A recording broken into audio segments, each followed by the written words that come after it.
Marcos, kinidnap pala ng Amerika? Yan po ang matapang at nakakagulat na pahayag mismo ng isa sa mga anak ni dating Pangulong Ferdinand Marcos Sr. Walang iba kundi si Senador Amy Marcos. Kung gagawin talaga natin araw-araw na Diyos ang pera, wala talagang pagbabago na mangyayari sa ating bansa. Sa journalism man, sa mainstream media man, o sa iba't ibang aspeto ng ating bayan. Buti na lang, meron na tayong social media ngayon kung saan nakikita natin kung ano talaga yung katotohanan na nakita ng tao at lumabas sa bibig ng tao. Bago tayo mag-umpisa, baka pwede nyong i-like ang video na to. Malaking bagay ang like sa aming mga content creators. Maraming salamat po.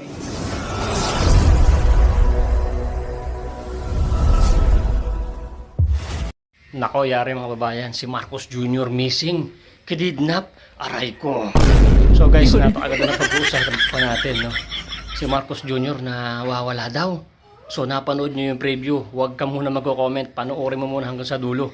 Kasi si Amy Marcos ang magbubulgar kung bakit si Marcos Jr. ay dinampot na, kinidnap. Totoo kaya ito? O huwag ka muna magko-comment dyan. Tapusin mo muna yung video, thumbnail pa lang napanood mo, magre-reklamo ka na kaagad. Aray ko, di ba? So guys, nandito ka na, pinapanood mo itong video na to. Huwag kang aalis kasi para malaman mo kung gaano totoo ang pagkidnap kay Marcos Jr. Kapatid niya na ang nagbulgar nito. At dito natin malalaman kung talagang nasaan nga ba si Marcos Jr. Kinulong na ba ng Amerika? O nakaposas na ba? Hindi na ba makakalaya? Yan ang pag-uusapan natin sa full video dito kay Boss Banat Bay. So ano pang hinintay mo? Huwag ka na masyado magsalita boy para diretso mo na yung video kasi nandiyan ka, nanonood ka ngayon. Nya. Like mo naman itong ating video. Then sa dulo, mag-like ka. Pwede ka na mag-comment pag napanood mo na yung full video na to. At kung hindi ka pa nakasubscribe, subscribe ka na. Para lagi kayong updated sa ating mga video. So ano pang hinihintay mo? Play mo na yan. Tara, tignan natin kung nasaan na si Marcos Jr. Nakakulong na ba sa Amerika? Let's go! Marcos, kinidnap pala ng Amerika? Yan po ang matapang at nakakagulat na pahayag mismo ng isa sa mga anak ni dating Pangulong Ferdinand Marcos Sr.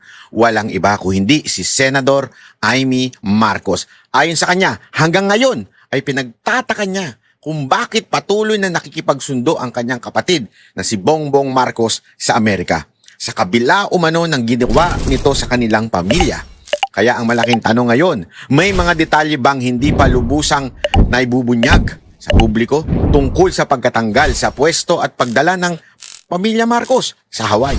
At kung naniniwala si Senador Amy na labis na nasaktan o niloko ng Amerika ang kanilang pamilya, bakit tila kabaligtaran naman ang direksyon na tinatahak ngayon ng administrasyon ng kanyang kapatid?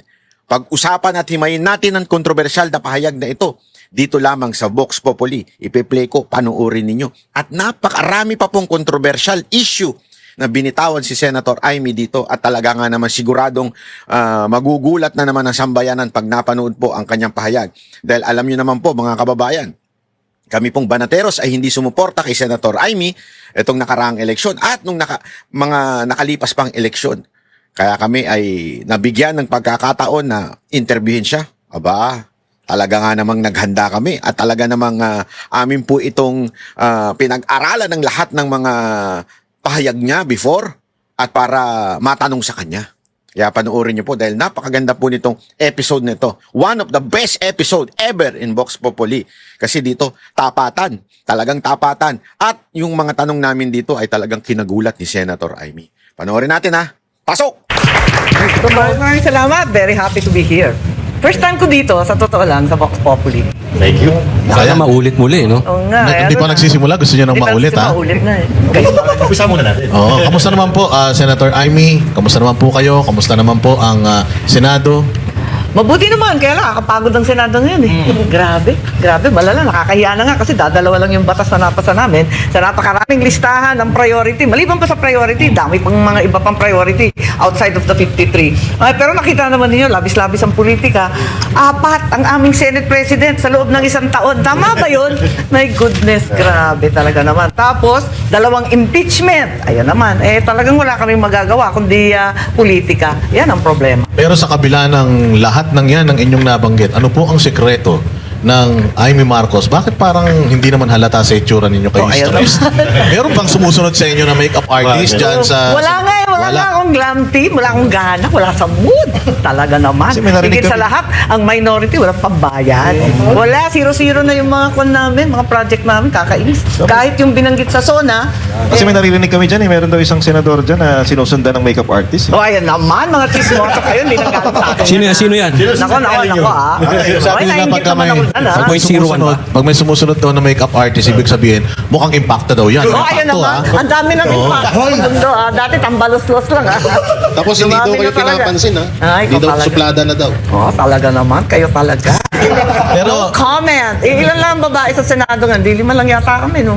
bahala na silang manghula kung sino yan. Ilan lang kami. 4 sa minority eh, di ba? Pero speaking of yung Senate, Senator, ilang beses na kayo nagpalit ng Senate President, tapos may Ay. mga nangyaring gulo nitong nakaraan. Kumusta po ang Senado ngayon in terms of yung environment, security? Alam mo, hindi siya komportable. Unang-una, pagpasok mo pa lang, saan ka nakakita na sabi, talagang marami daw bomb threat, may kung ano-anong threat, nakakapraning eh. Pagpasok mo pa lang, 6,000 yung pulis, tapos naka-barbed wire lahat, gano'n. Parang hindi Senado eh, parang papasok ka ng garrison, ano ba yun? Tapos yung mga NBI, nung umpisa, sila yung nag-gatekeeper ba? Kinakalkal pati mga empleyado namin, ba yun? Ang gulo, hakaasar. So pagpasok mo pa lang, tense na. Ano ba to? Tapos pagdating mo dun sa itaas, hindi nagkikibuan. Dati, kahit balitaktakan, todo debate, argumento, kompleto. Pag alis naman ng plenary, chikahan naman kami. Pero ngayon parang nakaka-stress eh. Parang toxic na, no? Medyo toxic na talaga. Ika nga. Yun Pero na nga. bakit hindi kaya doon nakuha ni Ontiveros yung threat na sinasabi niya? Kasi binantayan daw eh. Tapos hindi kaya doon niya naisip, ay ako may threat. Kaya ganon. binabantayan ako. Uso ang threat. Ayun naman. Anyway, simulan na natin ang usapan ha. May ilang political analyst at legal expert na nagsabing nakakadismaya ang SONA ngayong taon. Sa inyong pananaw, aling mga bahagi ng talumpati ang hindi sumasailalim sumasalamin sa tunay na sitwasyon ng ating bansa? Ay, nako. Kawawa naman yung kapatid ko. Parang may alternate universe yata sa palasyo. Kung ano-ano yata rin report doon na kunyari may accomplishment. Wala namang accomplishment. Marami kasi. Ang dami talagang pinagsasabi na nahilo ko. Siyempre, unang-una, lahat ng tao nagtatanong sa akin, bakit naging space cadet? Mag-astronaut na tayo. Nagkakamot nga ako ng ulo. Ano ba yun? Na magkaka-launching pad daw sa Cagayan. Kauna-unahang spaceport. Katabi pa namin sa Ilocos Norte. Sabi sa loob ko, wala na ngang port doon sa Port Irene. Wala na ngang airport sa Lalo. Hindi mabuksan-buksan. Magkakaroon pa ng spaceport. Tapos yung Cagayan na yan, halos kinain na ng buong dagat at ng ilog. Sa dami ng dumaan na bagyo, lalagyan pa ng spaceport. Ano ba yan? Ano ba yung mga paglalaroan ng mga rocket ship? Meron ng Philippine Space Agency, meron pang sinasabi si General Browner na spaceport para sa military naman. Nakukunin na naman sa modernization. Yung modernization na yan, 14 years na, hindi na modern. Pero kayo po, dahil sa, alam nyo, nagkaisa kayo sa mga nag-ano din ng budget, ang legislative branch, meron ba tayong pang pondo dito sa racket Ayun na nga. to? Nagtataka nga ako ba, kung saan yan kukunin na naman ba yan sa modernization? Kawawa naman sundalo natin, wala nang ang baril. Na babara yung mga second hand na bulok galing South Korea. Hindi ko nga maintindihan kung saan manggagaling yan, nakakapagtaka. Ang dami-daming sinasabi na paggagastusan. Yung malaki din na dun sa budget na mahabang debate namin, yung 84 billion ng DepEd, yung school building fund. Hindi naman nagre-report na maayos. May malabong mga report na yung 40,000 daw na pinangako, nasa 23,000 na daw yung tapos. Pero pag tinanong mo sa DepEd, wala pang 1,000 ang natatapos sa taong ito. Kaya ano ba nangyayari? Hindi ko maintindihan. Ang labo nung tungkol sa education na number 1 sa budget sana. Talagang nakita ninyo, very motherhood yung statements, di ba? Pie in the sky, very motherhood lahat. Ang pinaka-importante, taas ang sahod ng guro. Yan ang pinaka-importante at the end of the day, di ba? Hindi naman school building, hindi naman computer. Tapos yung marami rin nagtatanong, magkakaroon ng computer center sa mga gubat? Saan yung internet doon? Walang kuryente doon. Kaya nga, mobile daw, mobile. Ay, naku, tignan natin kung paano ba yan talaga. Samantalang yung mga teachers natin, ganun pa rin yung sahod, pati yung chalk allowance, hindi nabibigay ng buo. Nandun pa rin, nakapako pa rin sila doon sa Salary Standardization 5 na hindi pa kompleto. So, paano mag-i-improve kung mismo yung teacher hindi naasikaso?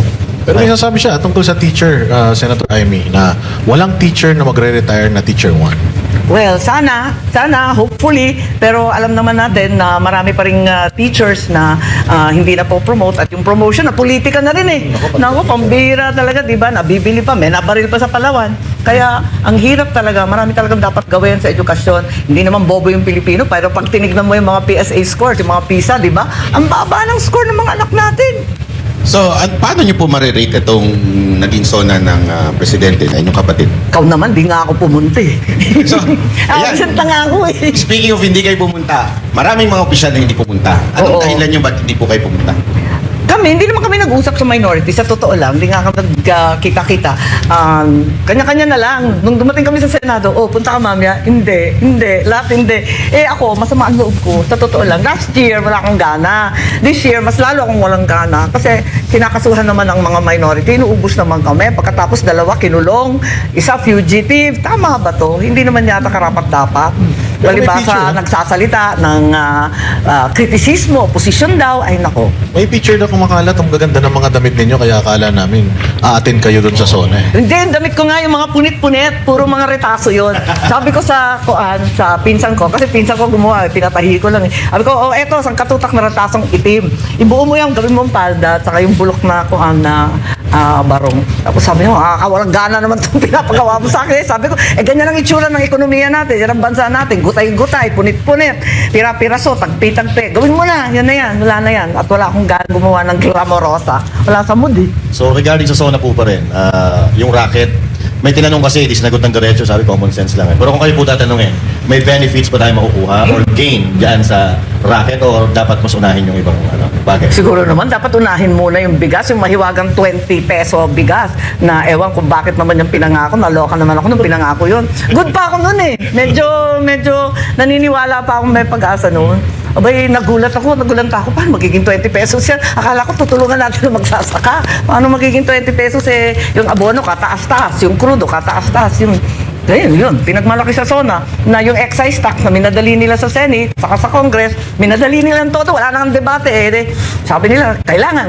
O, nung linabas yung announcement, ang tinanggalan lang naman ng excise tax, yung kerosene at saka LPG, yung inaasam-asam na crudo at saka yung gasolina, wala naman. Para pa kami nagpakamatay doon sa excise tax na yun. Sana, kahit bawasan yung excise tax, kahit mga lahati man lang, at pati na rin yung VAT, dapat tanggalin na rin para sa mga minimum consumers. Ang taas na naman eh. Di ba? Sabi nila, bumaba, taas. Di ko na nga sinusundan eh. Pero nagano po kayo ha? Nanood doon po kayo. Paano kayo nanood? Or saan kayo nag-monitor nung zona ng inyong ading? Natitense kasi ako pag pagsasalita ang kapatid ko, na-stress ako. Yung ibang minority, nagtipon-tipon doon sa lugar ni Alan, Peter Cayetano. Ako sumunod na lang after. Kasi nagdadasal ako sa umpisa lagi, nanenervous ako. Natakot ako kung anong sasabihin eh. Kasi yun nga, kung ano-ano yung mga racket, computer sa gubat, nakakakamot ng ulo eh. Samantalang kahig santo ka ang karamihan ng pamilya ngayon. Pero sinabi nyo kanina na naaawa kayo sa kapatid nyo dahil kung ano-ano na yung pinagsasabi niya. Sa tingin nyo may gumagawa ng mga sinasabi niya sa SONA? Matinik naman yun eh. Marunong Sino naman kaya? yun. Ewan, maraming wibulong dun eh, di ba? Pero siya ang gumawa at naniniwala kayo, siya ang gumawa ng kanyang speech. Oo naman. Pero sana mas fact-based at saka yung state of the nation. Alam naman ng tao kung anong kalagayan ng buhay nila, no? Sana medyo dikit sa nangyayari sa araw-araw sa bawat pamilya. Isa pang malaking pasabog nung sa SONA na yun ay yung kakasuhan daw ang inyong pinsan. Hindi daw siya presidente ng inyong pamilya. Yan. Oo nga, Ano oo ang nga. palagay po ninyo doon? Ewan ko, asan na yung pasabog? Tagal naman natin naghihintay, tapos na yung New Year, tapos na yung Pasko, di ba? Pasko dapat. Ano ba yun? Kung pasabog ba yun? Ewan ko. Pero Kayo, tingin nyo- anong bet ninyo? Sabi, gumagawa ng charges. Nagtataka nga ako, ang bilis-bilis kapag yung senador na oposisyon ng Turing. Bakit dito? Ang tagal-tagal. Tutak na yung ebidensya. Kaya dami-dami na ng mga testigo. Ano pang inaantay? Parang yung sinabi nyo rin yan dati, madam, naaalala ko na sinabihan niya si BBM na Ano mo na, pangalanan mo na kung sino yung mga yan. Noon pa yun, yung goods pa kayo eh. Asan na yung Hanggang ngayon, wala pa rin. pasabog? Pero sa tingin Ni nyo, Sen, Quitis, ni Posporo. matutuloy kaya yan? Makukulong kaya si dating speaker? Oo, parang hindi ako maniwala eh. Kasi yun nga, yung sabi na wala, kakasuhan daw. Ang binabanggit naman ng mga kaso, puro bailable. Tapos may bulong pa na may order daw sa DOJ na tagal-tagalan ng konti ang preliminary investigation hanggang 2028. Kaya yun. Nako po, ano ba yan? Pero Senator, ang daming kinabahan na dating speaker kasi walang pinangalanan. Ayun na Ang nga. sabi lang ng presidente natin, dating speaker. Oo. Pero hindi niya in-specify kung sinong speaker. Ang daming dating speaker. Buhay pa man yung karamihan. Si Sunny Belmonte. Ayun. Nandiyan pa nandun. sila, Nandun sila. nandiyan pa sila Alan Lord Velasco, si Alvarez, si Cayetano na ngayon ay... Pero wala naman duda eh kung sino. So, Diba? talagang ang tinutumbok nito yung inyong pinsan. Parang ganun na nga. Tapos yung mga congressman, nagpalakpakan. Nagpumalakpak ba sila doon sa part na yun? Tayuan, di ba? Palakpakan. Paano na yung salamat kay Speaker na nagsasalita? Ewan ko, Paano na yun? mga resolution of the EC, di ba? Ako po, Ewan, ganyan talaga, utos ng pangangailangan.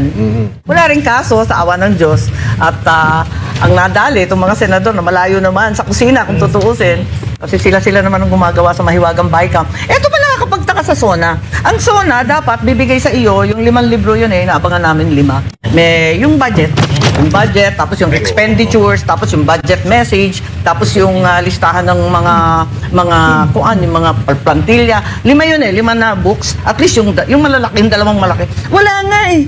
Sabi ko, ano ba nangyayari? Anong klaseng SONA yan? Yung pinakamahalaga, yung budget, wala doon. Nagtataka ngayon ako, bakit ganun ka-delayed? Sabi, baka sa kahulihan ng Agosto. 3rd week daw ng Agosto, maibibigay kasi hindi pa daw na-approve ng Malacanang. Basta yung nag-SONA, para kayo yung SONA. Bago mag-SONA, dapat binibigay Andun niya. na dapat kasi aaralin na kagad yun First item yun most important bill yan That's the most important law. Ano ba pag-uusapan hindi na ibigay. Ang duda ko, walang koleksyon. Kasi talagang bulok nga yung negosyo. Ayan, napakatumal ng negosyo. Puros biyahe na lang yung mga Taipan.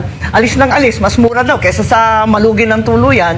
Ayan. Kaya nga wala yung budget Sabi ko nga, ano ba ito? Ba't tayo nagsonang walang bit-bit?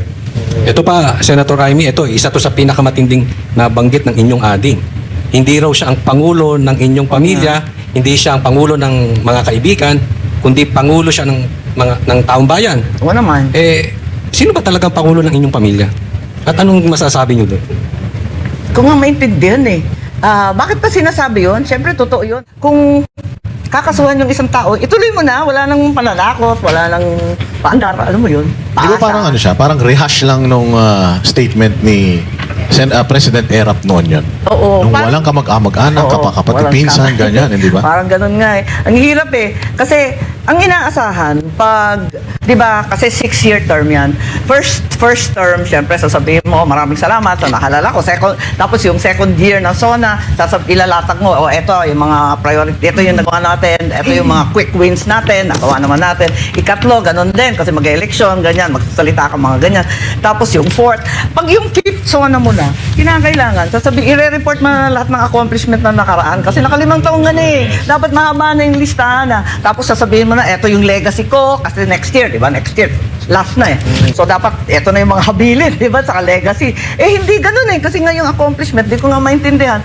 Binibida yung mga tulay na naayos, pinagkabit daw yung sirang tulay, yung mga sirang kalsada na buo. Talagang matrabaho ng public works yan. Anong nakakasintak doon? Ano dapat i-report doon? Maintenance repair lang yun. Hindi, meron daw po kasi pang yung last zone doon na yung mga nakasuhan na si Romualdez. Ganon? Hindi pa nakukulong. Susunod pa ulit. Nakasuhan na naman. Nakasuhan na. Reserve pa lang, reserve. Nakakaloka nga. O kaya nasimentohan na. Nasementahan na. Hindi pa Talaga, natutuyo, promise hindi pa nagagamit. Dilibing na yun Naku Parang may content pa sa 6 zone Ewan ko, hindi ko nga hindi ko nga maintindihan. Nagdududa nga ako, may kota kaya sa senador? Parang ganun Anyway, talagang medyo disappointing. Ayoko nagsasalita ng ganito kasi sa totoo lang, inasam-asam namin ng halos 4 na dekada. Ang hirap talaga ng pinagdaanan namin mula noong 1986 at marami na rin kaming natutunan na kasanayan. At least may experience na kami, hindi na dapat nauulit yung mali, Kaso, sinayang yung second chance, ika nga, nakakasama talaga ng loob. Mabigat talaga yung paghihinayang. Pero you think, ma'am, kung kayo po ay, kasi noon, nung eleksyon, natatanda ko, magiging super ate kayo, kanyo eh. Ngayon, sabi ko Talagang nga. aalalayan nyo siya eh. Yun yung gusto nyo mangyari. Kung kayo ay hindi kayo kumbaga parang for the lack of better term na echepuera. Sa tingin po ninyo, magaguide nyo ng may yung inyong kapatid. Hindi sana tayo. Well, hindi ko naman sinasabi na alam ko lahat. Pero at least, yung mga priority ng tao, ng ordinaryong tao, na siya rin ang tinuro ng aking ama, dapat unahin yun. Unang-una, yung peace and order.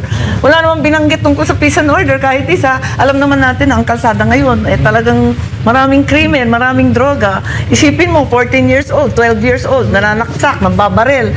Paano ka naman yan? Talagang there's something wrong, hindi ba?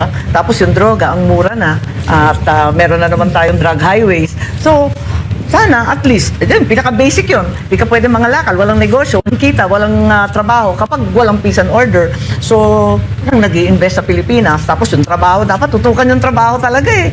Wala talagang kikitain at habang walang sweldo, syempre, tataas din ang krimen, ang pagnanakaw. So, Actually, ma'am, nararamdaman namin yung nararamdaman nyo. Kasi ngayon po, nararamdaman ko, nang hirap magtanong sa inyo na binabanatan yung kapatid nyo. Sa totoo lang po, nahihiya kami. Sabi ko nga, paano kaya ninyo natitake yun na meron kayong kakayanan? Alam nyo po, madalas ko sabihin dito na kung meron mang nakakuha ng talino at galing ng inyong ama, definitely hindi po yung kapatid nyo, hindi kayo. try ko. Totoo po yun eh. At alam ng lahat ng tao yan. Kaya lang, medyo, yun nga, ang naging presidente siya. Yeah. At masakit na Masakit talaga. makita na pumapalpak na maaari naman, tama kayo eh, ilang taon yung tiniis, dekada. Yeah. Ngayon, may pagkatatanong ko sa inyo to noon eh, paano kaya may aahon uli ang pangalan ng Marcos? Wala, kaya nga, ano ba ito? Hindi ko nga masagot yan eh, kasi hindi ko rin alam ang sagot. Dahil hindi maganda ito nangyari sa Marcos 2.0, ano? Hindi talaga maipagmamalaki at hindi na ituwid yung mga mali. Apakasama talaga ng mga pangyayari. Ang nakakatawa lang dun sa SONA, binibilang ko kasi nagtataka ko, binanggit yung agrarian reform, yung land reform. Uy, batas ko yan. Tapos binanggit din yung young creatives, yung tungkol sa creative industry. Batas ko rin yan. Basta ko inaaway, puro naman akin. Yung 40 bills ko, yun ang sinona. Nagtataka ko, teka muna, pati yung systems laws, nagmula sa akin yun eh. Kaya sabi ko, uy, patawa naman to no copying no copying. Ba't kayo galit sa amin? Mangungopia lang pala kayo sa bandang uli. Ay, nako, talaga naman tong buhay na to. Pati labas ng... Yung mga labas na nakakatawa na. It's so funny. I don't understand. Pati yung mga yung mga sahod na wag muna mag-tax, yung income tax itaas pa 350. Ako nga kasali pa yung mga bonus, yung mga Christmas, ganyan, tanggal. Wala nang tax free. Ayun, sabi niya, ita-tax free daw niya. Sana nga. Pero Iwanan mama, na. in fairness, ito, disclaimer lang din para sa inyo. Kami pong Banateros, hindi po kami sumuporta sa inyo. At alam nyo po yan. Pero yung ginagawa ninyo sa Senado ngayon, kahit pa paano nababawi yung, sorry po sa kapalpakan ng kapatid nyo. Yung ginagawa ninyong, lalo na kahit, kasi sa pagtatanong, alam naman natin yung mga, wag na tayo punta sa details, pero alam naman natin yung mga nandun sa majority senator, talagang parang final na sa utak nila, impeach BP. Pero kayo, napapalabas nyo talaga yung totoong mga sinasabi ng witness. Yung kanilang Nag-e-effort nga pag-inconsistencies, ako kasi parati akong sinisita, masyado ko daw kaibigan, si VP. So definitely daw, partial ako. At sigurado na ako boboto kontra sa impeachment. Sabi ko, yun nga, katulad ng sinabi ko kanina, sumumpa naman ang Constitution, yun ang una, kahit kaibigan, kahit kaalyado. Pero, eto nga, kaya pag nagtatanong ako, binabasa ko maigi lahat ng kanilang konteksto, no? Para dun tayo madidikit sa dapat tatalima sa ebidensya. Nakakaasar naman sila, hinihingi pa yung ebidensya sa akin. Buti nga po kayo nagbabasa. Yung mission prosecution di marunong magbasa ng kanilang ebidensya. Yung sinabmit nila, hinihingi sa akin. Gusto ko sabihin, hoy, kayo nagbigay ng annex na yan. Kainis. Ano ba yan? kung take 3 ka kasi sa bar, medyo talagang Kaya naman. Sino yan? Take 3? Kumbaga sa Dinag niya si Lenny. pelikula. Take 2 lang. Take 1, take 2, take 3. At least naman yung take 4 ox na. Okay. Hindi kasi alam mo kung bakit. Hindi mabasa, singkit. Ano ba? Yan ba yung ano? Kuya, yan ba yung may profit sa Maynila? Marami ganyan hall? Nakakalpenta? Kayo Ay! Parang kilala ko na yun. Kami naman po yun, kami. Tanong mo. Ano naman yung mga kasuhan ba? Si Jay, may tanong. Senator Amy. Pero in fairness yung mga congressman na laging nandun. Yun nga, kaya nga doon doon nga kami medyo nag-aalala, Madam Amy, kasi hindi ba, sabi nyo nga, yung supposedly, di ba, napirmahan na yung kung magkano ang budget natin. Dapat Yes, ito-turn that's over right. na yung Correct. yung plano paano ibabalangkasin yung 2027 budget. Papaanong matatapos ito on time kung may impeachment, May impeachment, may meron pang oo. hearing ng flood control na May sinasabing hearing daw, yung hinaharang flood nyo. control. Pero hinaharang namin. Ba't naman nakaharangin yun? Yung Blue Ribbon, ang uunahin daw yung kaso laban sa minority leader na si Alan Cayetano. Hindi daw uunahin yung flood control eh. Ano ba yun? Nung nasa labas pa si Senator Marcoleta, haba-haba nga ng listahan namin na gusto patawagin ng mga testigo, yung mga kung ano-anong mga dokumento na gusto namin suriin. Ang dami. Kaya nga kami gumawa ng minority report. Gumawa na nga kami ng minority report kasi bitin na bitin yung Blue Ribbon eh. Ayun. So, gumawa na kami. Kailan pa ba yun? October? November? Katagal-tagal na. Sa awa ng Diyos, hindi pa tinatawag yung mga Bakit testigong- kaya nasabi yan ng senador na napakatino? So, ayan naman. Baka bendalo na naman. Pero ilang taon na po kayong senador? Ako, this is my first year of my second term. So- Kasi 2019 eh. So 12 PRRD, plus ano? tapos, So parang mga ilang taon Oo, na yan? ibig Mga sabihin, 15 seven. ganun. Seven. 2019, tapos 2026 ngayon. 7 years. 7 years? So 30 years old kung naging senador kayo? 12. Oh, ang tagal Kasi 37 eh. ang tagal ko sa house. Bakit ganun? Humble na humble naman kayo. Pero may mga senador, isang taon pa lang senador. Akala mo sila na may-ari ng senado. Anyayabang. Kayo ah. Mga kwelyo? Oo. Hindi, dalawa yan, yung majority. Isang Okay. napakatagal, napakayabang din. Ito naman Talaga, bagito. kayo ulit na. Mga classmate ko yan. Basta, si Soto, tumanda na Sino ron. yun? Sino yun? Oh, Tumanda ayan na ron. naman. Soto Grande? Paano mo na nagawa? Si Ma'am... Ikaw talaga? Ma'am Amy, 7 years pa lang. Paano mo na nagawa? Pero, Siyempre, kasama natin eh. talaga, Eto, Senator. Sep. Eto, Senator Amy, total Talaga. na pag-usapan yung mayayabang No, ayun na naman. senador. Paano masisiguro ng Senado na ang mga investigasyon at panawagan para sa pananagutan ay mananatiling patas at hindi naaapektuhan ng politika? Ay nako, talaga naman. Yan na nga ang aming problema. Umpisa pa lang, umaalma na ako eh. Kasi yung mga investigasyon nga, parang kung minsan may utos. Nagkasundo na kayo, tapos mamayang konti, ay hindi na pwede. Dapat ganun ang pinag-usapan natin. Eh, parang may utos galing sa ibang lugar. Parang ganun. Eh, hindi, nakakapagtaka eh dahil di ba dapat ang Senate medyo last bastion na yan. Saka dapat may separation ng judiciary, separation ng legislature, separation rin ng executive. Dapat hindi nakikialam sa isa't isa, di ba? Pangit yun eh, kasi nawawala yung balance. Sa tingin nyo, ma'am, Separation of power. sinong nagiging hadlang o ano nagiging hadlang dyan para magpanagot yung mga opisyal? Yung batas ba natin? Yung politika? O sa tingin nyo, meron pang iba? Kung maintindihan eh, talagang, ewan ko, para sa akin, 2028 talaga yung nangingibabaw sa lahat eh. Parang, sinong tatakbo sa 2028? Paano manatili sa pagkatapos ng 2028? Ayan, labas ng labas yung mga survey, palakas ng palakas si VP Sara, yun ang problema. Kaya kung ano-ano nangyayari sa bansa natin, hindi naasikaso yung dapat tutukan at, ewan ko ba, nakakalungkot. Senator, si .01 ba at palagay nyo tutuloy? Nako, alam mo naman po, kakapalan na ng mukha ko.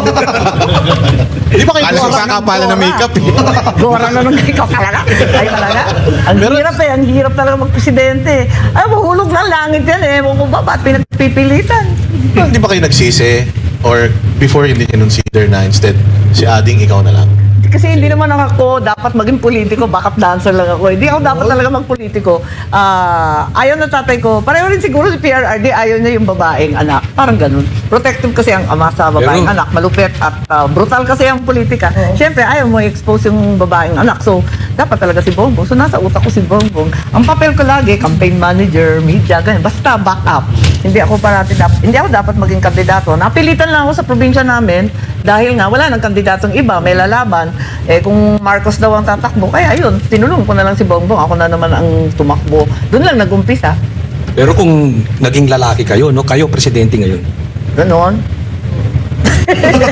Ewan ko, maganda ba mag-presidente? Kadami-daming problema ng Pilipinas, sa totoo lang. Nag-aalala lang ako kasi binabandera ngayon yung mga Pax Silica at saka yung, Colomba? Colomba ba yun? Yung, narinig ba ninyo yung white hydrogen?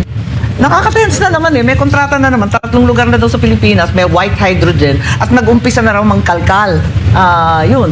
At nag-start na yata sa ibang probinsya. Tapos sisimulan rin Western Zambales sa Pangasinan.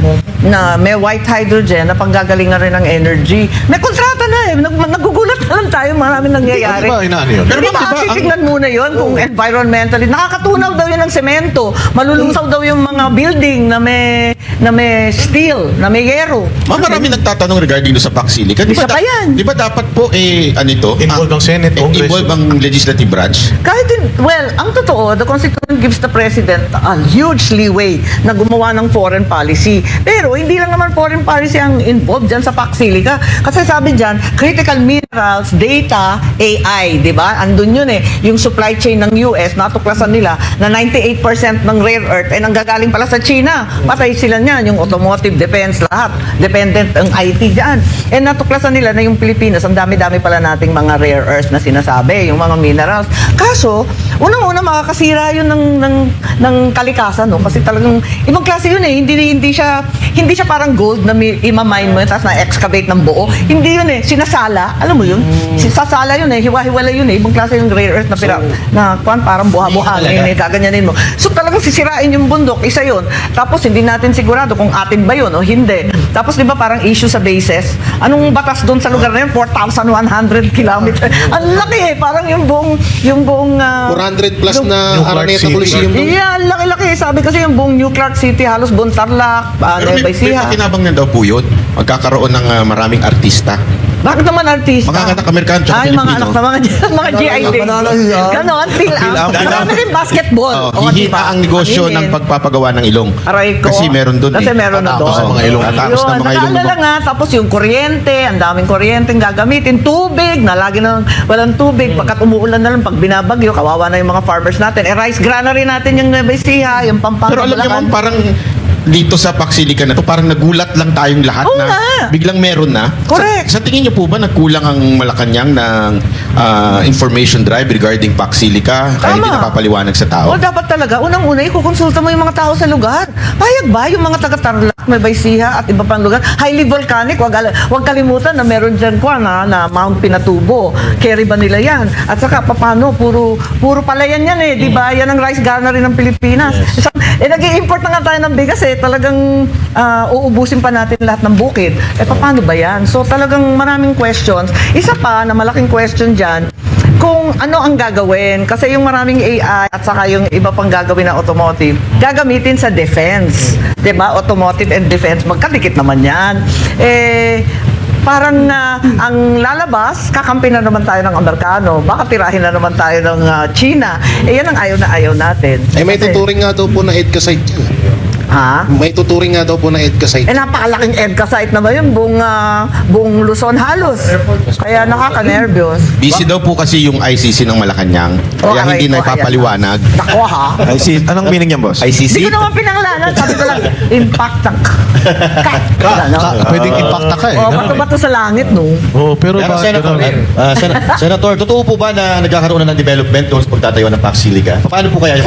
Sabi, meron na daw. Meron yung ng mga- development. Kaya nga ako nagtataka, kasi maski yung white hydrogen naman na isa, na sumulpot na naman, yung Coloma na yan, abay, ikatlo na pala na site. Naguhukay na pala sila sa ibang lugar. Bakit wala tayong alam? Nakakagulat. Yes. So, I'm really worried. Kailangan talaga kinukonsulta, di ba? May public hearing, Yes. kukonsulta yung mga LGU, kausapin yung mga concerned sectors, tapos kung may sapat bang tubig sa Pantabangan, sa Angat, sa Magat, sa lahat ng basta, sa Pero lahat ng ang Senado po ba hindi kinonsulta o ang wala. legislative? Kung anong alam ninyo sa dyaryo, maliman o tama, yun ang din ang alam namin. Ay baka yung mga yung mga majority lang nakakaalam tapos kayo minority. Secret. Ganun. Hindi kayo nakakaalam. Baka may kontrata na rin doon. Uy. Ouch. Actually, marami tayong mga subscribers kasi sa mga vlogs namin na mga from Tarlac. Yeah. Hindi rin daw nila alam yun. Pati yung mga barangay nila, hindi daw nila alam yun. Wala talagang no idea. Walang consultation na naganap. Tapos yung white hydrogen, wala rin alam yung sa Western Zambales. Pero speaking of yung mga senador, nung narinig nyo na po itong PAC Silica, tapos nabanggit din ito sa SONA ng Oo. presidente, kayo sa minority and yung mga sa majority, napag-usapan nyo ba to? Oo, Or naging napag-usapan. topic? Nagpila ako, as usual. Nag-file na naman ako ng resolution to inquire into the Pax Silica kasi nga, ang daming tatamaan. Ayun. At sang-ayon daw yung defense, sang-ayon daw yung DFA. Tinatanong ko, paano yung DNR, yung DA? Payag ba lahat ng tauhan nila?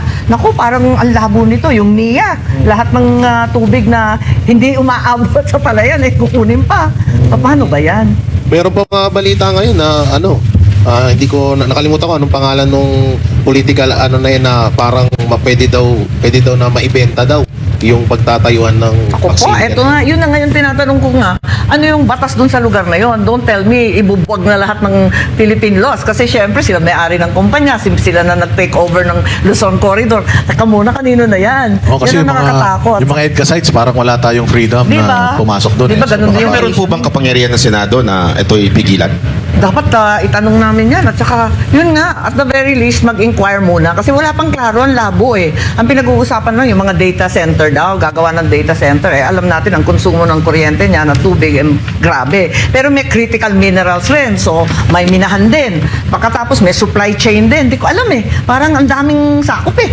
Sobrang daming sakop. So, tignan natin. At kinatatakutan talaga ng Central Luzon. Alam naman natin, kawawang-kawawa na yung mga farmers natin. And hindi pinag-uusapan, hindi maganda sabihin, pero nababalitaan ko from time to time. At malapit ako sa, syempre, I represent a rural constituency. Puros gulay sa amin. Nabubuhay kami sa palay, gulay at saka OFW. Di ba? Yan naman ang buhay ng Ilocos. So, ang mga farmers parating tumatawag, nagtatanong. At kung minsan, dati, nung governor ako, nagpapatulong. Pwede ba patulong magbenta ng ani? Ayun, walang problema. Sige, magbenta ng ani. Ngayon, tumatawag na ulit. Sabi ko, anong maitutulong dyan? Magbebenta tayo ng ano ba produkto natin? Ma'am, hindi na. Give up na kami sa agriculture. Hindi kami tinutulungan. Pwede ba? Tulungan na lang kami na magbenta ng lupa. Give up na sila eh. Kaya, ang lungkot eh. Ang lungkot talaga ng sitwasyon ng agrikultura natin. Hindi pa naman busy ngayon si dating Senator Cynthia Villar. Oo, wala siya. Birthday niya kahapon. Oo. Baka Ang head namin si Kiko Pangilinan. Siya ngayon ang sa agriculture. Yun ang problema kasi talagang hirap na hirap sa agrikultura yung abono nag times 4 ang presyo from 800 3,000 pesos na sako. Paano ka naman yan? Tapos yung pahirapan yung tubig and yung crudo na hindi naman binabagsak ang presyo sa excise tax at sa VAT. So hirap talaga. So nasa kwan na tayo, nasa nivel na tayo na halos lahat tayo talagang ini-import. Panay-import na tayo ulit eh. Sibuyas, baboy, import ng import. Pinaligiran tayo ng tubig pero lahat imported. Lunggong, lahat may na. information nga si Banat pa tungkol dun sa mga baboy, di ba? Yung mga hog Di ba yung mga raisers. baboy, yung hog raisers, wala na rin. Una, tinamaan ng ASF. Magkakaling kayo ng ASF, hindi naman nag-restock, hindi naman nagtulungan. Tapos mag-i-import. Samantalang yung ASF galing sa imported yun eh. Liempo yun na frozen. Yun ang pinanggalingan ng sakit eh. Wala naman sakit dati. Ito medyo Ang mabigat pa, wala pang biosecurity. Kasi alam naman natin ang karamihan ng baboy dito, hindi naman sa baboyan na, yung hog raising na maramihan. Yung mga 6, 8 sa likod ng bahay, di ba? Gano'n naman sa probinsya. Tapos tira-tira naman ang pinapakain. Hindi mo naman masasabi na talagang maaring i-impose yung biosecurity sa bawat bahay. Actually, ma'am, nag-ano na nga yung mga hog raiser ngayon, sabi nila, talagang pinatay sila. Pinatay. Pero mag-aalaga na daw sila ng buhaya. Ayan naman. Yan kasi kumakain. Ayun talaga. Marami talaga daw buhaya ngayon. Lumalagana. Oo, lalo na doon sa batasan. Ayun Madali daw mabuhay yun. Dalawang paa. Kahit hindi mo pakainin, nabubuhay daw yun eh. Oo, matindi ha. Pero ito, Senator, medyo personal lang. Bilang kapatid ng Pangulo at kasapi ng minority bloc, paano nyo binabalanse yung katapatan nyo sa pamilya nyo at sa inyong tungkulit bilang isang independent? Wala na yata akong balanse. Kasi hindi na rin ako pupunta sa Malacanang, matagal na rin eh. Kasi ang hirap naman. Kung hindi ka masyadong oo nga, ganun, may ganun. Oo, may mga lumilipad, ganyan. Pero yung pong yung mga anak ninyo, Yung mga anak ko, minsan pupunta kasi magkikita-kita sila ng mga pinsan nila. Yung nanay ko, binibisita ko na lang kasi yung nanay ko, 97 years old 2 weeks ago. Tanda na eh. So, binibisita ko na lang siya. Pero, yung pupunta-punta sa Malacanang, parang sobrang plastikan to. Hindi Pero ko na alam naman- kinaya. alam- Ayaw na aware- ako makita eh. Aware pa naman po yung mother ninyo sa Yun na sa nga ang conflict problema. ninyo. Kasi tinatago namin, syempre, parati akong nagsasabihan, tulungan mo na lang si Bongbong. Sabi ko, pilit nga ako nagtumutulong. Eh, ayaw naman makinig. Mahirap yung, syempre, no, pinakamahirap pa pagsabihan yung ayaw marinig. Eh, yung nanay ko naman, pinapagalitan ko na nga yung mga yaya. Ang problema, ang galing-galing mag-YouTube eh. Pinapanood pa kayo eh. Nakakainis eh. Hindi marunong eh. Marunong yun sa TV niya na-discover niya yung YouTube. Paulit-ulit pa, memorize pa niya, verbatim. Ang bira. Mahirap din po kasi talaga pagka usually dahilan ng away ng magkapatid, yung asawa. Oo. Kung may tanong si Juday, Sino ba talaga yung ano? Sino ba kasi talaga yung impacta? Kapag naman si Bongbong, wala namang problema doon. Parati naman mabait yun. Yun ang mabait eh. Parating oo lang ng oo. Pero kapag pagkatapos nun, wala naman nangyayari. Sabi Ayan na nga nila, naman. ma'am, ang- Na-overrule eh. Oo, pag kung sino yung katabi, yun ang nag-ahari. Ewan ko, sino ba? Ewan ko, ayan. Maraming nagtuturoan sa palasyo ngayon. Hindi ko na nga maintindihan sino magkakakampi. Ayan, sila. Di ba yung PICC po is project po yan ng pamilya, no? Oo, PICC. mami ko. oo. Hindi, sa Malacanang may PICC. Oh, ayan ka na naman. Oh, sabi. Ano pong babad Hindi ninyo? mo pwede sabihin. Pero ito yung tanong ko. Isa po kayo sa naging pinakamalakas na kritiko ngayon ni Pangulong Bongbong Marcos. Pero ano po yung naging turning point bilang isang kapatid, imbis na manahimik, kayo po ay tumuligsa sa administrasyon ni Pangulong Bongbong Marcos? Wala, totoo. Nag-umpisa yan nung... actually, ang aga niya, nagkakaduda. Nung election pa lang, parang ina-out na ako. Pero hindi ko naman pinapansin gano'n. Hindi mo ako sensitive eh. Sabi ko, wala, busy lang, politika. No problem. Sige lang. Tapos panay nga ang naming gawa ng kalokohan. Yung Kape Chronicles, yung Lenlen. Yung mga kalokohan ng mga satire. Yun na lang ang tulong ko kasi hindi naman ako kinukumbida sa mga convoy. Hindi naman ako tinatawag. So sabi ko, yan na lang yung tulong ko, yung sa online. Magloko-loko na lang kami doon, pagtawanan na lang. So yun. Tapos, napansin ko, ang aga-aga pa, 2022, nagtataka na ako kasi budget nerd ako. Tinitingnan ko na yung maigi. Bakit sumusobrang laki ng unprogrammed funds sa budget? Tignan ko na siya, sabi ko, uy, wala nang COVID. Nung COVID, lumobo yan eh. From magkano lang yun, tapos naging 100 pa. Paano si Presidente Duterte? Walang choice kasi nga, babayaran yung healthcare workers, bibili ng bakuna, kung ano-ano. So yun, lumaki ng konti. Pagkatapos noon, 2022 na 2023, bakit ang laki-laki? Sabi ko, ba't ang laki niyan? Wala namang COVID. Bakit puro unprogrammed? Wala naman tayong pera. Anong kalokohan yan? Tapos, yung pinakamalala, naalala ko, tinanggal na si Presidente GMA, di ba? Tinanggal nung Mayo ng 2023. Tapos, nung Agosto, Setyembre, nag-umpisa na, binabakbakan na si VP Sara, yung tungkol na sa impeachment, confidential funds. Pero talagang hindi ko nakinaya nung March 11, 2025. Talagang hindi ko na siya kinaya talaga totally. At sabi ko nga, kung ICC na ang maghahari sa Pilipinas, surrender na ako sa administrasyon na to. Give up na yung soberanya, wala na yung pagkatao at kalayaan ng bansa. Yun. So, pero ngayon, Sisi na naman yan. Ay, sisi na naman. Diyan. Nakakaasar. in connection to that conversation. So, kumalas na ako noon sa Alyansa. Kumalas na ako earlier. Tapos nung Marso talagang, actually nung March, papasok na ng eleksyon ng Mayo, wala na sa isip ko yung mga kampanya. Nakatutok ako sa investigasyon. Kung maalala ninyo, ako nag-investigate sa Committee on Foreign Relations para lahat ng kampanya. Tutukan muna natin paano dinampot si Presidente Duterte. Bakit na-kidnap to? Anong nangyari?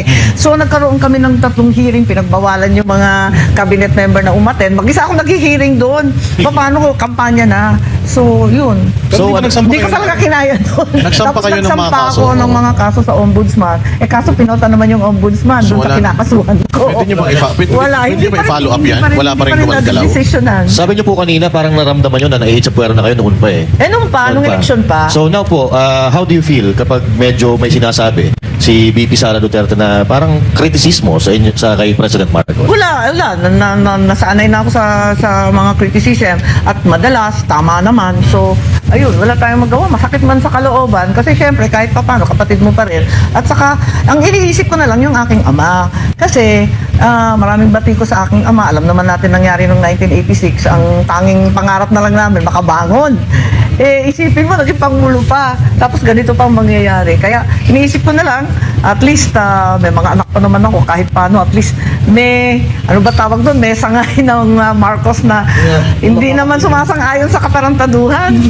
ng kalokohan, ng kung ano-anong pang-aapi na ginagawa. So naging ano talaga, no? Naging parang nung una okay naman, tapos biglang nung nagkaroon ng pangarap itong inyong pinsan, nagsimula kay Gloria, tapos biglang naging ganito, naging baga sideways. Wala, na yung naging takbo worse natin. ng worse eh. Naging malala ng malala eh. Makainin sa kaliwat kanan. Naalala ko pa yung isa pang nakakaloka, yung PI. Naalala ba ninyo yun? PICC ba yan? Yan yung PICC yan, di ba yan? Yung PI, yung People's Initiative. Nalimutan ko, yung umpisa January, di ba? Yung, ako na naman, ayaw ko, swerte ko naman kung bakit ako na naman nag-imbestiga noon. Sa Davao pa kayo nun eh. Oo, pumunta pa kami sa Davao. Tapos may mga resibo pa sila kung magkano nakuha nila. Ano ba Hindi yun? pa po ba si dating Speaker Romualdez lumapit sa inyo at sinasabing, huwag mo naman kaming banatan, tigilan mo naman. Hindi So po ba? parang nagganon, tapos nagpapaabot sila yung ibang congressman, sinasabihan ako. Sabi ko, okay naman, hindi naman itong personal, wala akong magawa. Andyan eh. May dala po- Nagsasalita yung mga tao. Wala po dalang maleta naman. Nung pinipigilan kayo, wala? Wala, bakit? Tapos ngayon, sa mga senador, lahat nagkakalabitan. Kinausap ako, tinawagan ako ni ganito, alam mo ako lonely, walang tumatawag sa akin. Ito na Tanong ako, ma'am. Sa kaliwat kanan problema na kinakaharap nyo, meron pa ba kayong mga polisiya para supportahan sa bumbong?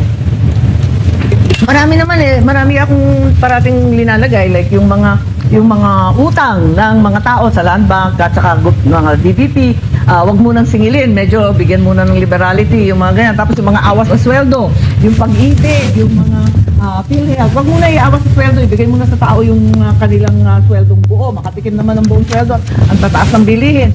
So all of that really support yan sa administration. Kung makinig sila, yun talaga ang makakatulong kaagad-agad. Yung VAT, at least yung VAT, yung gasolina mababawasan sa point of sale, dun mismo sa gasolinahan. Kasi yung excise tax, yung iba nagsasabi, makikinabang dyan, yung mga dambuhalang korporasyon. So, all these things, syempre, marami tayong iniisip para lang makatulong. Ngayon, hindi naman nakakasira yan. Constructive criticism naman yan. At yun naman talagang dapat gawin. Kasi itong nangyayari sa Middle East, hindi naman to first time na nagkaroon ng gulo sa Middle East. Nung panahon ng tatay ko, 1974, di ba, nagkaroon na ng OPEC embargo. Ayaw magbenta ng oil. Makatapos noon, nung time ng 1979, Iran Revolution, wala na namang oil. So, ang totoo, nangyari na sa atin to. Kaya yung mga asyong aksaya, ewan ko kung si Chiquito, may mga ganun pa. Ikaw, pinakamatanda. Naabutan mo, di ba, nasa diary yun. Oy, mga in denial dyan, nakakapasok kayo, ha? Sino ba yun? Yeah, yung mga ganon, yung Kilala yun? binabatok-batukan siya kasi mamaksaya siya sa kuryente, sa tubig, ganon. Kasi yun nga, naging government program na magtipid, tapos mag-convert sa mas matitipid na Pero effective po yun, ha? Yeah, it worked, diba? Kasi parang kinamumuhian siya, tapos kinukot siya, ganon. Naging sine pa nga yun eh. And then all the other things. And then umabot sa 1984, nasa 34% na lang ang dependence natin sa imported oil. Ngayon, lumobo na, nasa halos 50%, puro imported. Noon, meron na mga geothermal, nag-umpisa na yung mga solar, mga kung ano-ano. Kung bakit tayo paurong, yun ang nakakapikon. Senator, fake news yung sinabi niya ha. Hindi ko inabot yun. Yan. Si Tito Soto yung inabot ko. Ayan. Kayo talaga. Sorry. Hop, chiche. Kayo talaga. Nako. Ano bang comments sa SONA? Nakakaloka yung SONA? Speaking of, yung SONA naman po, Nahilo ako dun. kasi syempre, ang taong bayan, ine-expect din talaga si Senator Marcoleta sa SONA. And alam naman natin na gusto nyo silang maka-attend sa hearing or at least makaboto. So, do you think kung nandoon po si Senator Marcoleta, mas magiging Oo. maganda yung takbo ng hearing? Well, sa hearing ng impeachment. Sa hearing ng impeachment. I think, pero mahirap sabihin. Kaya nga, we're pushing ngayon na sana makapag-participate si Senator Marcoleta, si Senator Jinggoy, na makapag-participate. Eto, pilay na nga kami, wala rin si Senator Bato. So, hirap nga kami. Gustong-gusto nila magtrabaho. In fact, humihingi pa nga sila ng mga TV screen o at least laptop man lang na maaari nilang sundan at maibigay yung kanilang mga opinion. Ilang impeachment na po yung na-anuhan ninyo, na samahan ninyo? Eto, yung iba marami na sina Loren, sina Tito Soto, si Ping. Ayun, matagal na sila sa Senate. Ako, second round to ni VP Inday. Di ba nung July kami? Hindi naman natuloy yung trial, pero ito, it is the first round. Ano in po effect. kala corona, hindi pa po kayo? Wala pa akong, si Bongbong nandun. Isa pa pong doon sa SONA yung pinapaamendahan ng IPIRA law. Yes. Kayo po ba, suportado niyo po yun? Ngayong nagbigay na ng statement ang ilang power supplier na medyo hindi kaya, sabi. Sino magpapasan? Yun Oo, paano daw ba yun? Yung system loss. Kayo po, pabor po ba kayo sa amendahan ng yung IPIRA? EPIRA law talagang kailangan baguhin na. Yun talaga, masyado nang antiquated siya, no? Nakakailang dekada na yun. Congressman pa ako, yun na yung EPIRA law. At saka nakikita namin sa Ilocos, effort na effort kami sa Ilocos na magkaroon ng renewable, ng malinis na panggagalingan ng energy. So meron kaming solar, meron kaming wind energy. Ang problema, distribution. Andyan, produce ng produce, tinatapon na lang ang kuryente kasi hindi naman ma-distribute. Hindi naman namin ma-transport sa ibang lugar. Sayang yun, kasi nakaimbudo lahat doon. So dapat paltan yung EPIRA na pwedeng i-obliga na i-upgrade yung transmission and distribution lines, paghiwa-hiwalayin, i-review talaga yung EPIRA. At sabi nga nung iba, naging vampira law na yan eh. Sobrang tagal na. And then yung sa systems laws naman, alam naman natin na malaki dyan yung Meralco. At yun nga ang pinagdidiskitahan. Yung iba sabi, patay ang Meralco dyan kasi ang daming, ano bang tawag doon? Yung sa atin dito sa Manila, yun nilalakaw, yung mga walang kamatayan jumper dito sa Maynila.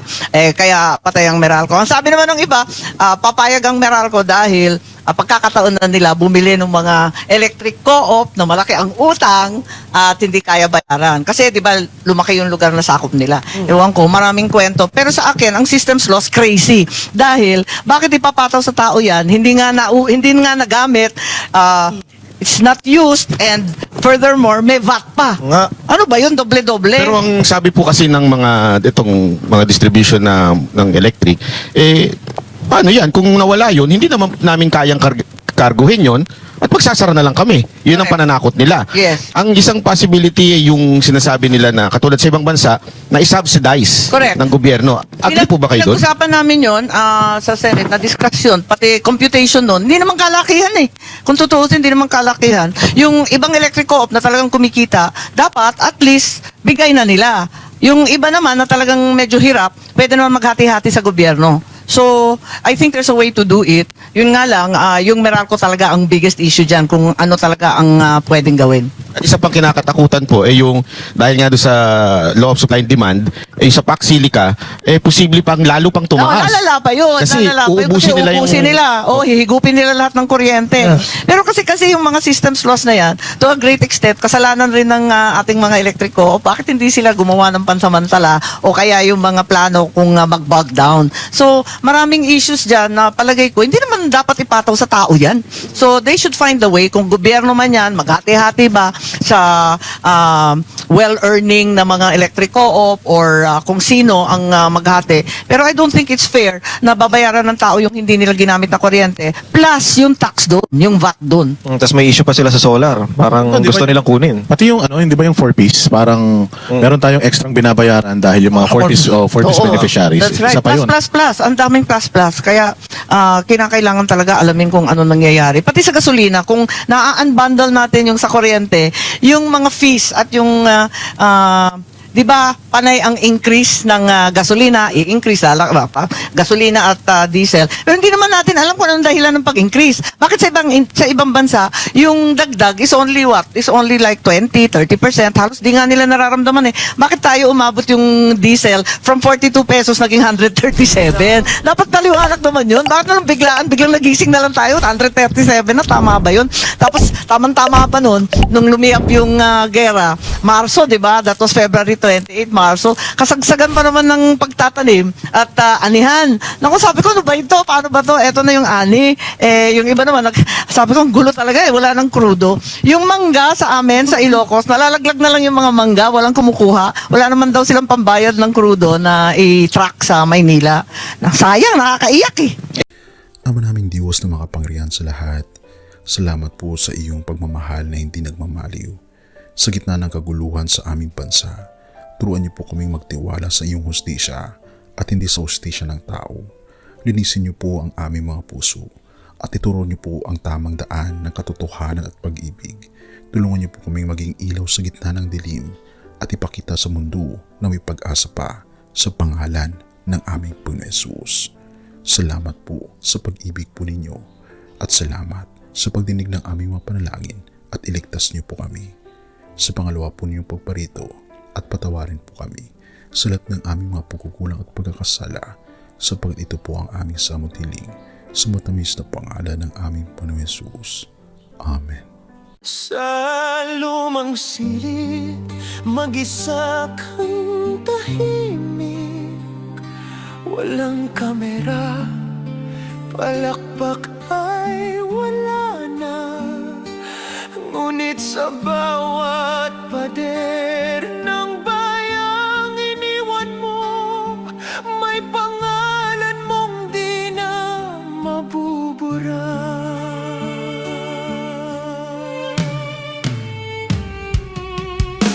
Minsan kang naging balikat ng mahihina, kalaban ng takot, kakampi ng masa.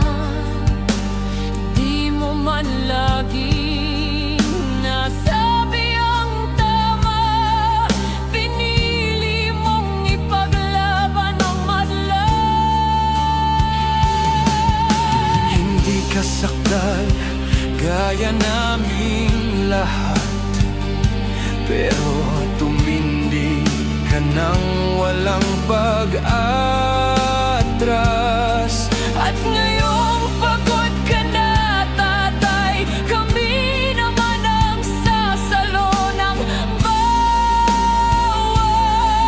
bigat.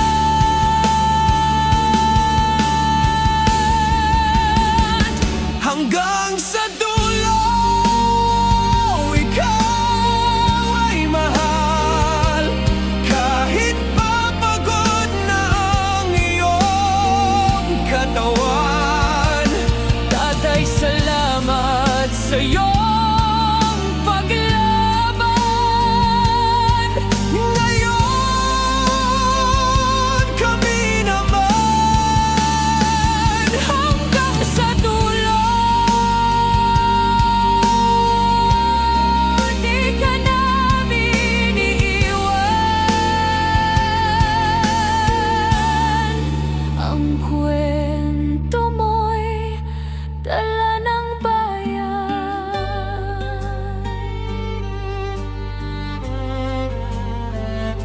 Tahimik ka na sa mga batikos, wala nang tugon, wala nang galit, pero sa mata ng mga maralita, naroon pa rin ang tapat mong alaala.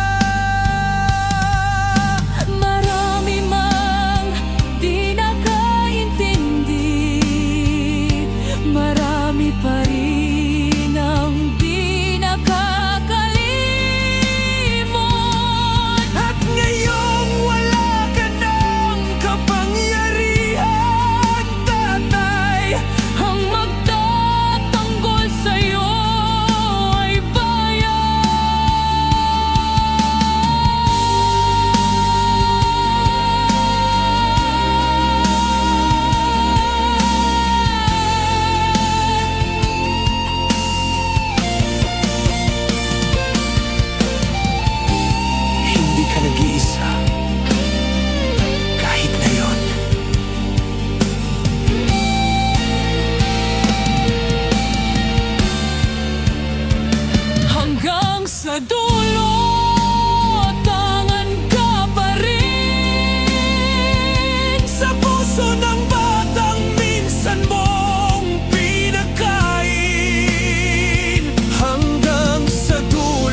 At yun na nga mga kababayan, ano na ang masasabi mo?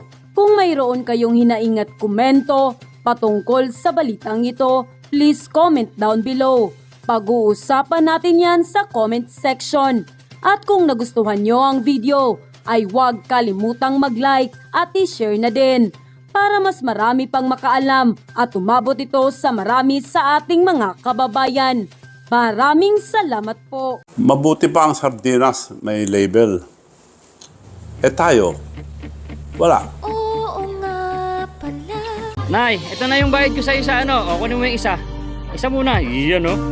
Tapos, isa pa, di ba? 4 dapat na sardinas, eh. O, yan. 3 na. Pang-4 na sardinas. Okay na.